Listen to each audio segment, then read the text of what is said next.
Welcome back, everyone. Thank you. I would now like to introduce our last speaker for today, Jan Knikker, who is a partner at Dutch practice MVRDV, where he leads on business development and public relations. He's a journalist by training and was first hired by Rem Koolhaas in the late 90s to head up OMA's communications department, where he played a key role in positioning OMA as one of the most highly visible practices at the time. And yeah, it's been now, I think, more than 10 years that he's helped MVRDV expand into new markets and also manage its public image. And in his talk today, Jan will share tips on how to deal with public criticism or outright media controversy level at your projects. And I would also like to mention a book he's just written with RIBA Publishing, just out now, How to Win Work, The Architect's Guide to Business Development and Marketing, which is well worth a read. So thank you, Jan. Hi there, good evening. I'm here in The Hague at the moment. We had the elections yesterday, and let's see whether the clicker works. Yeah, perfect. So you had a long day, so I try to be very practical about this this lecture and tell you show you some examples from my work. Let's see, up. No, doesn't work. The clicker doesn't work. Can I have the next? MVRDV, you might know from projects like this. Next. And the market hall in Rotterdam. And next. We should really try to get this fixed. Do I get it? Yes, okay, I think it works. Cool. So crisis communication. I never studied this or so, but at a certain moment it just hit me with a vengeance. And I want to show you this project that we designed in Seoul, in Korea. And that taught me a lesson or two about crisis communication. So in 2011, MVRDV was invited to do a project in this master plan. It was a master plan by Liebeskind Architects, 8 twin towers. They were working on 9/11 site at that moment. So that was a very weird coincidence. And they invited us to do one of the twin towers. So this site we had. And in our concept, we wanted to add something to this forest of needles, if you want. A totally different typology, something horizontal. And so we came up with this with this concept. You see the site, you see the towers, make the towers slimmer. By doing so, we have some extra square meters. We turn them into a plinth. And then other than normally where you would be in the plinth and just see the street around you, we wanted to move it up in a more human scale so that you would always go up. And then from up there, the plinth basically has moved up and you would see, enjoy the view and the sea and all these things. So a very nice project. In between the two buildings, there was an 11-story structure designed by Arab or helped with by Arab, and our idea was a cloud. So we also called it the Yongsan Cloud, this project. So we had quite a few other ideas which we basically shelved and didn't like too much. This one kept on going for a while, but in the end, the client and we decided to go for the cloud and not for the belt. Because also this, you see, it's just another structure in between and with a facade. What we were dreaming about was to have almost a village hanging between those two towers. And somehow, inside it was fantastic, an engineering marvel. This you would see here in sunset with trees outside and so on. So it was an absolute dream that we got this commission to do. And somehow what escaped our, we didn't see it. We didn't see the problem. We were extremely proud, even when we were making the press release to publish this project. We never saw the problem with this. And we actually sent it out to the press, and the press also didn't see the problem.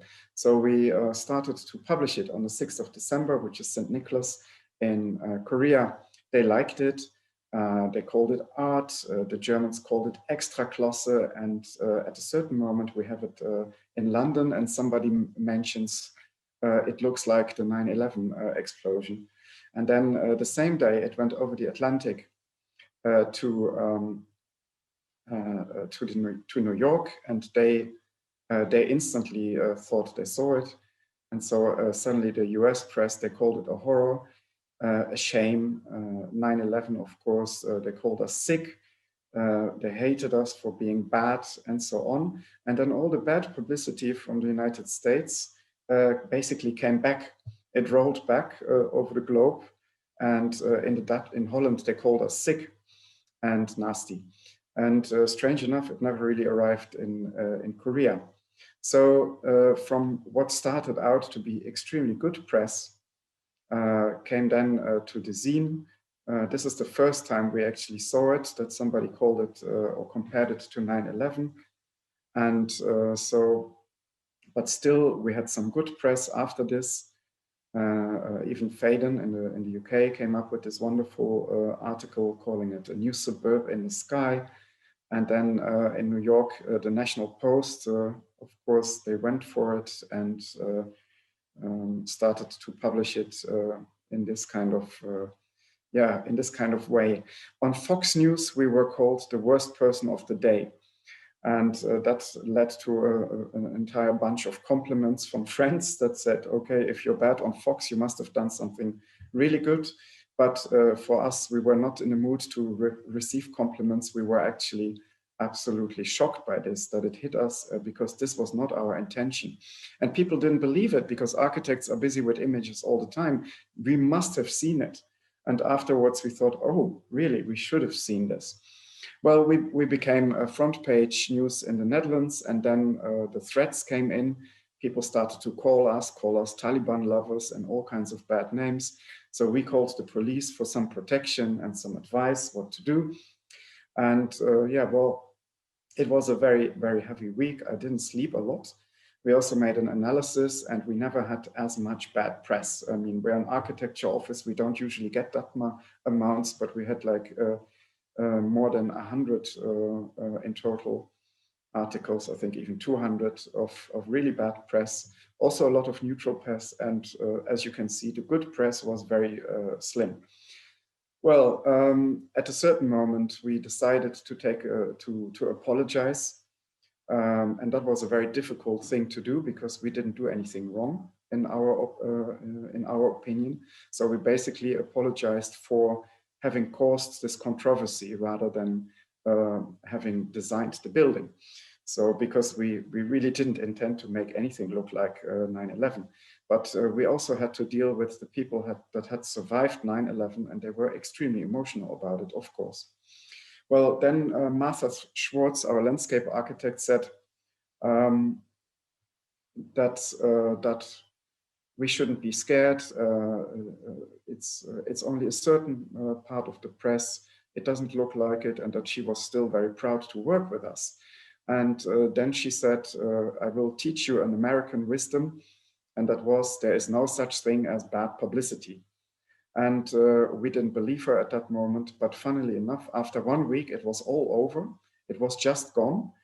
And then we got a commission from New York, first to build this penthouse. And then later, we also got a real commission to build an actual tower, which is now topping out. So strangely enough, we thought we would never be welcome again in the United States. And then in the end, it almost led to a number of projects.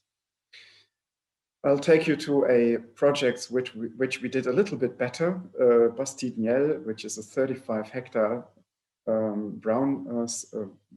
brown site development with 3,500 dwellings and 100,000 square meters of services. It's on the bad side of the wrong side of the river in Bordeaux, old barracks. And we were in a very strange situation between the mayor, who was also the Minister of Defense and was bombarding Tripolis at the moment, a very left-wing chief of the metropolis, the metro region, and the UNESCO. So the UNESCO, of course, had protected the inner city, and they wanted to achieve something like the inner city of Bordeaux. But so far they had built something that is only like a, yeah, perhaps a sleeping city. It's almost suburban on the other side, and they didn't want that anymore. So there was a lot of attention how to do it better. And before we started the project or the design, there was a debate, as you can see, quite a few nicely dressed people, so the elite of the city must have been there, to talk about what should be done on the other side of the river. Then we opened the site. For the first time in 20 years, people were able to walk in, and we started a website. And so the website helped then the people that lived there to come up with ideas. There were also lots of workshops with yellow sticky notes as they come. And then in our plan, we actively put in the suggestions of the people that lived around. So you see the small diagram, I'm making it bigger for you here, which is basically the street next door. It's a working class street. And if these people leave their house, they look up, they can't really see the buildings. That was the general idea. And also the people that live in these new buildings, they can't look into the gardens. So that was a very clear, result of these public consultation rounds. Also, nobody wanted to have a monotonous neighborhood, so not a big MVRDV party, but 120 architects we invited. And we used these logos to explain people what we were doing, very easy communication. We also had, we told the civil servants how our ambitions were. We then had a very good talk with UNESCO, who actually said it's okay what you're doing. So we went to the site to talk about the history and had all kinds of information events. Local press was invited. And then you had these very formal events where people could ask questions and legally needed to have them answered. And that worked also very well.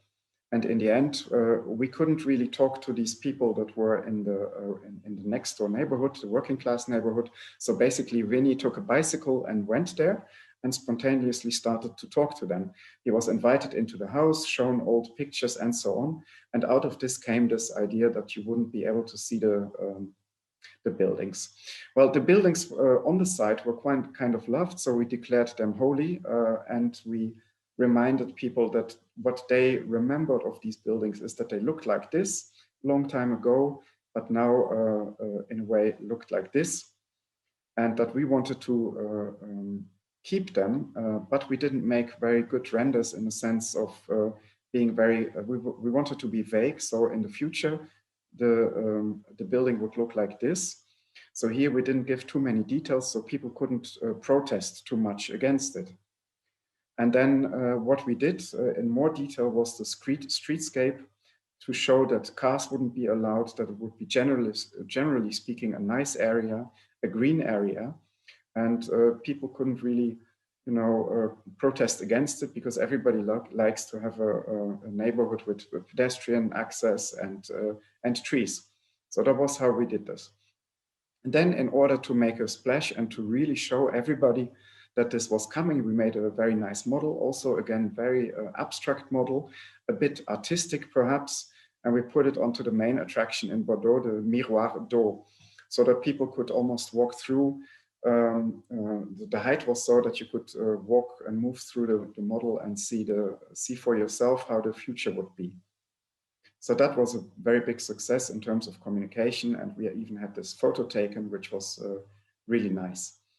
And this is now under construction. Here you see my son being not so happy. He's probably the only one not happy because he always has to go onto construction sites in his holidays. And here you see one of the streets that has turned up, and you also see the other architects starting to build these weird shapes. So this one went actually quite well. The last project I want to show you before we can have a discussion is the Open Art Depot of Boijmans van Beuningen Museum in Rotterdam. It's a museum built by the port barons, founded by them. They have very famous works like this one by Bruegel. And on the other side of the image, you see the museum director in the basement during a rain. So there is a lot of rain in the art depot. So he asked for a new art depot. The city said, we're going to build you one on the outskirts of the city. But he said, no, I want to have it right next to my museum because I want the people to see their own collection. It's a municipal art collection. So normally you see we have only 4% in this museum visible, and 96% is in the depot. Among what you see here, also the only Roscoe in the Netherlands. It's never on view, and he wanted to change all this. And the only site available was right next to the museum in a park designed by Rem Koolhaas and Yves Brunier. And that was a very difficult site, of course. We had to make a round building because the budget wouldn't allow for a square building because that had too much facade, so a cylindrical thing, which allowed us to make it a bit smaller on the bottom to not destroy so much park. It's symbolical, but it was a story. And then we said we would move the park to the top and we would allow free access. In the Netherlands, museums are always paid, but here you would go to the roof for free. And then we thought it might also be quite polite to the neighbors because there is no backside to the building. But the neighbors were not so happy. Basically, we had objections by the youth psychiatry against the reflection of the building. We had a protest by the Natural History Museum against the bird killer. We had objections by a hospital because if we would build, they couldn't build in this time because on the neighborhood there's a cap of how much you can build per year. The objections by the Architecture Institute against the architecture, that was not good. Objections by neighbors against losing a piece of the park, a very affluent neighborhood with lots of lawyers who started to sue us. Objections by many in the city against using taxpayers' money, and objections by the Kunsthal by Koolhaas against the competition. So it was all met in a way, but it took a while. First, the youth psychiatry, we made a part of the reflection mat. So we basically have no reflection in this building. The Natural History Museum, we got some experts in that told us that the building is not actually killing birds, and it hasn't done so far. The objection by the hospital, the city stepped in and allowed more square meters. The objection by the Architecture Institute we thought was ridiculous, so we left the board of the Architecture Institute, but we're friends again now, they have our collection. The objections by the neighbors, they were very heavy, and there was a very big campaign, which I explain a little bit later, to convince them that the building was good. The taxpayers' money was also in the same campaign, and also a lot of money was found from private donations. So the taxpayer was kind of relieved and didn't have to pay for everything. And the objection by Kunsthal, they stopped with a deal between the two institutions saying that our museum would never do anything that would compete. So that was the deal. It was very complex. Yeah. We made it reflective so that it looked like a sculpture in the garden, that you could look around the corner, but you wouldn't really see the building, but see its reflection. It was also in a way very artistic. There were lots of trees and we were very careful with that. No tree was harmed. The trees were taken to a tree asylum in Rotterdam. So that was also very important to not cause too much protest. And then we said we would have new trees on the roof. Sadly, the trees on the side, they couldn't stand wind, so they have to be replanted elsewhere in Rotterdam. Yeah, and here you see how it is. At night, the entrance will be hidden behind mirror doors, and during day you can go in. The moment you come in, you realize that you're not really in a museum, but in an art depot. Lots of art you can see in the atrium. You will be able to also visit the collection online and make a rendezvous, a date, if you want, with an art piece. And then you can visit it with a tour, for example, in one of these secluded depots where you can go for 11 minutes with 14 people, but only if they are dry. Anyway, so all this is part of the explanation. We also have a rooftop restaurant, which is freely accessible with a sculpture garden and a park. You see it here.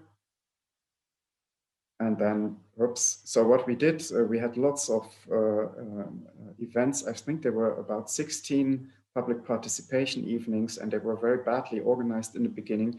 People started to yell and threaten, and they went to the front and grabbed the microphone. So the city and we learned to do this a little bit better. So we had to explain it continuously again and again and again.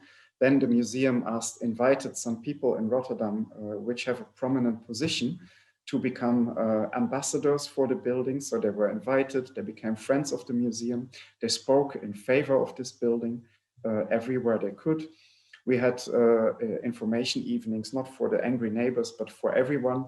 So you see that people came to them and enjoyed drinks. The friends of the museums were invited for dinners where they heard more about this project. So on all levels, we tried it. And whenever there was an event in Rotterdam, this bicycle would come with the model, and a few nice young people would hand out folders so that there was more information in the city. And we even got very cheesy, as you can see here. There was a puzzle made with the building on it. And as the COVID pandemic started, the puzzle was sent to elderly people all over Rotterdam as a present, so they could also enjoy the building. Local television was invited to everything we did on the site. Even the last mirror was put onto the facade, the last facade panel, and the local television was there to witness it and talk about this building. Then, of course, press plays a very large role. The local press, super important that the project is not stopped. So the local press had the biggest priority at this moment. And then, of course, also the architecture press, which gave a very good, was good for the city because they saw that internationally it did something. We had open events for the construction start with a lot of art, of course. Every step of the construction process was in the media. We also have magazines to inform the people of Rotterdam in 2 languages it is. So there will be 6 magazines that talk about the construction process. And we have in our contract with the museum, it says that the site is open for tourism. And so it is. And we had lots of tours on the site. And we educated the tour guides. So you see there a booklet that we made, but the tour guide had to work through like a not digital PowerPoint presentation, basically, an analog one.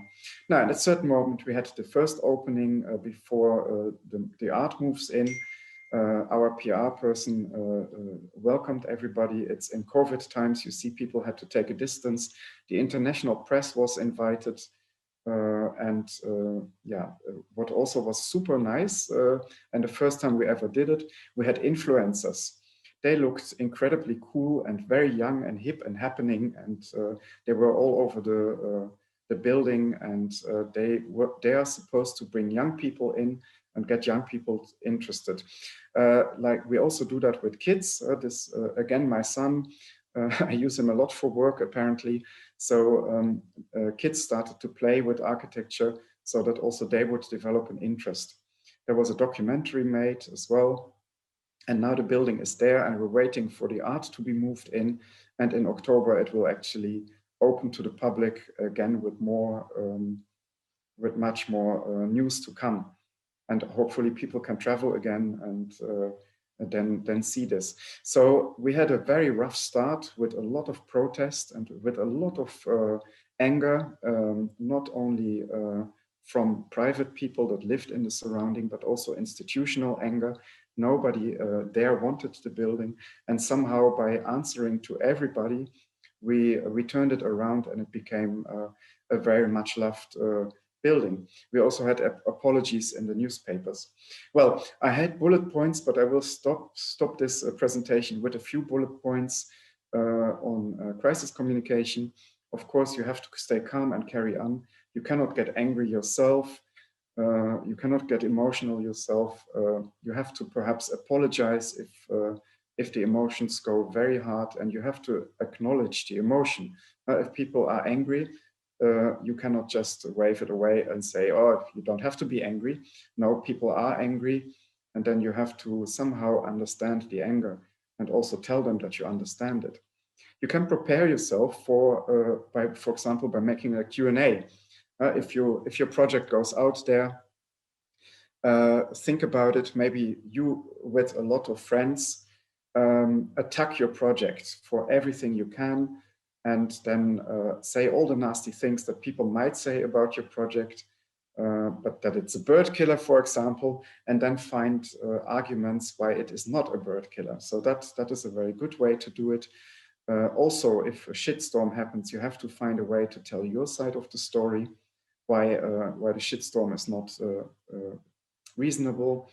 And if it's really, really difficult and you think a Q&A might not do it, then maybe you can already connect with lawyers or PR experts in advance for some advice. Of course, this is more for big companies, but even if you're a small company and you do something in a very sensitive location, you might want to advise your client to touch base with some PR experts to see how this could be helped. Or you can ask some leaders in the local community what they think and have a kind of a soft start with it. And engaging the public and the potential enemies of your project is anyway a very good way. And this is perhaps like we did it in Bordeaux. And this is my book. I'm not supposed to plug it, but as it is an RIBA book, I think it's okay. And you can read all about these examples and some more practical tips. Thank you. Thank you very much, Jan. We were already running a little bit over time earlier, so we have a few minutes for questions, which I definitely want to give people the opportunity to ask questions. I will start with one question, and that's really about should you always, I suppose, involve your client, or did you? I would imagine you probably wouldn't want to go out with your communications without having agreed them with your client, or can you maybe exactly the client needs to know every step that you take, and crisis communication is a way to actually save the project, because in many countries the neighbors, they have the power to stop your project or to make it so expensive, and by delaying it with all kinds of legal procedures, that it's super important to, of course, strategize with your client, even for small projects, and you never do anything without the client knowing in that sense. And then we have a question from Veronica, who asks, how much social media can influence the popularity of a building? So what's the role of social media? Probably a really big one these days. And would you engage directly on social media with any critics? Do you think that's productive? Yeah, we do, but we also do that only after we had a good discussion with the client about the strategy and what kind of strategy we follow. You can also post things on social media without allowing any comments.